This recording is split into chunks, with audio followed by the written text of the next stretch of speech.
two markets to keep your eyes on is the single family home PRS sector. So larger scale, 75 units plus, housing schemes, 2, 3, 4 bed. Lot of money coming into the sector for. That's the Grant Cardone special, isn't it? Yeah, but it's but Cash is trash. he's more multi blocks. But in terms of the UK, single family homes attracting serious money, PRS, and also though the later living sector, which is set to go into crisis mode in the future. They say they need an extra 50,000 homes over the next sort of 20 years, but we're not building a fraction of that. So everyone's living a lot longer, and there's older generation in housing stock. So there's could be even an individual in like a 4 bedroom house Yeah. type of thing. So I was just going to touch on that when what you're discussing, Dorian, about end of life. I watched a talk. I went to an event, a conference where Daniel Priestley talked about the demographics of the world, and there's things called a life cycle Christmas tree.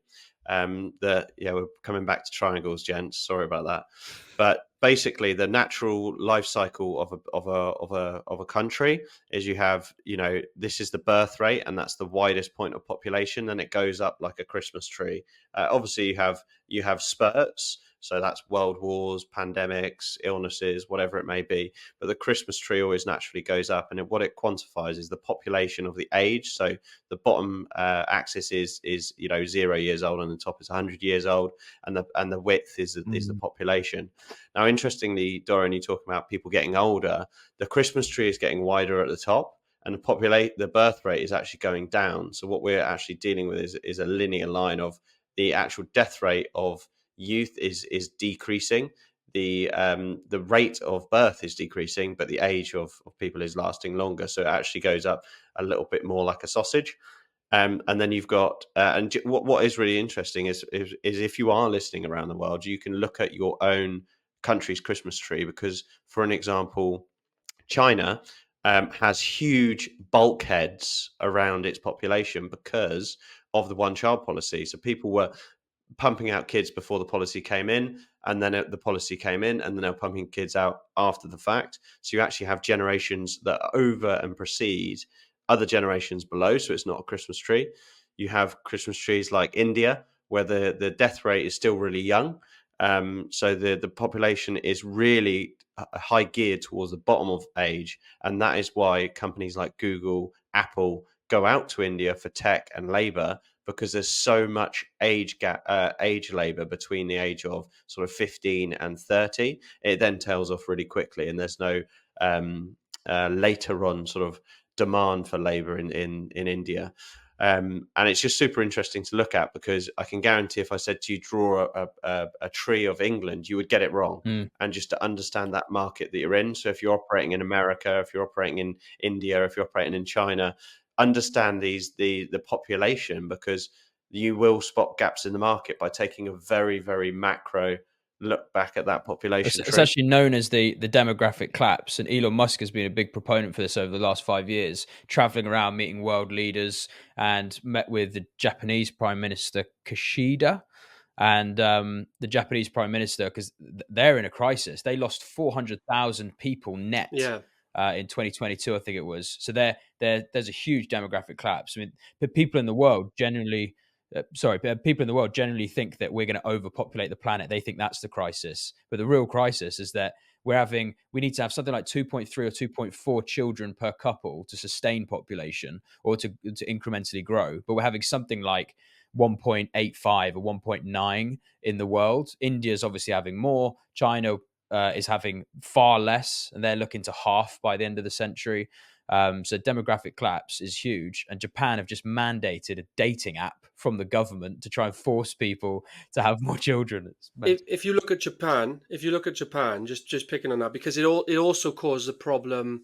Again, in the book that I referenced earlier on today, upcoming when we've reached retirement age, there likely won't be a state pension or anything like it looks like now.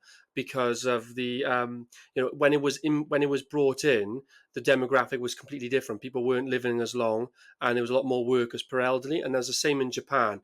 When Japan's economy is struggling and stock market's really struggling because I can't remember the date, but years ago there was for every one elderly person there was 45 people in the working age group. Now in Japan is for every one elderly and retired, there's two Wow. people in the working age group. So they've got a huge crisis. There's the elderly demographic is massive compared to now the working age demographic, and that's putting a huge strain on their economy, massive strain. But we're also whilst we're like not nowhere near that extreme, the trend is going kind of that way. But that also puts a huge demand on retirement, later living Yep. accommodation, which it's not in the news or anything at the moment, but you will probably see over the next decade. It'll become more and more and more private. And some of the funds that we've been speaking to are now starting their early stage mandate with investors to create these later living investment funds to go and start buying and building thousands of homes purely for rental for the later living market. So that's something that we're quite interested in getting into. Yeah, I mean, understanding your customer and the business value. So, fun fact for Japan is per day in transactions, there's more adult nappies sold than there are babies Wow. nappies, and that just goes to show that if you're a Wow.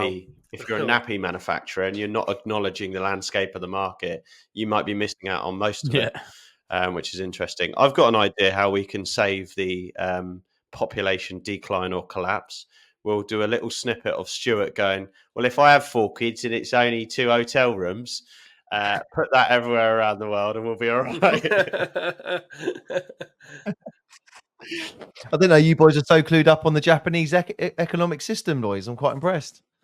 All I know is that their GDP is reducing and they're not having any kids. So, I mean, it's a 30-year plan, but they've got some real issues with deflation. So, yeah, we'll see how that plays out. But yeah, having a mandate for stagnation, well, it's deflation, isn't it? Because it's not going to sustain. So, but if they've got a mandate now for a dating app, I'm sure there'll be some little Japanese babies popping out. Yeah, they have. Yeah, they've literally just come out. The Prime Minister said, based on Elon Musk's concerns, and Elon Musk he's literally gone around the world and gone, I don't think you realize you need to have more kids because it is the biggest crisis. The problem with the demographic collapse is you can't fix it with policy. You just can't fix it. You have to inspire people of our generation to have more children. Right, Dorian and myself are doing our piece, mate. When are you going to knock I out know a few sprogs? you're contributing, mate. I'll be knocking out 10. Don't you worry.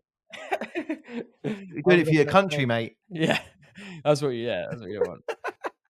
Yeah. Well, Elon had a kid with his I think it was a girlfriend's friend without telling her, didn't he? He was a sperm donor. He agreed to be a sperm donor, but he didn't like pass it. And in his mind, he was like, "I'm doing society's duty." Really? But in my wife would go nuts. Yeah, it's a bit nuts.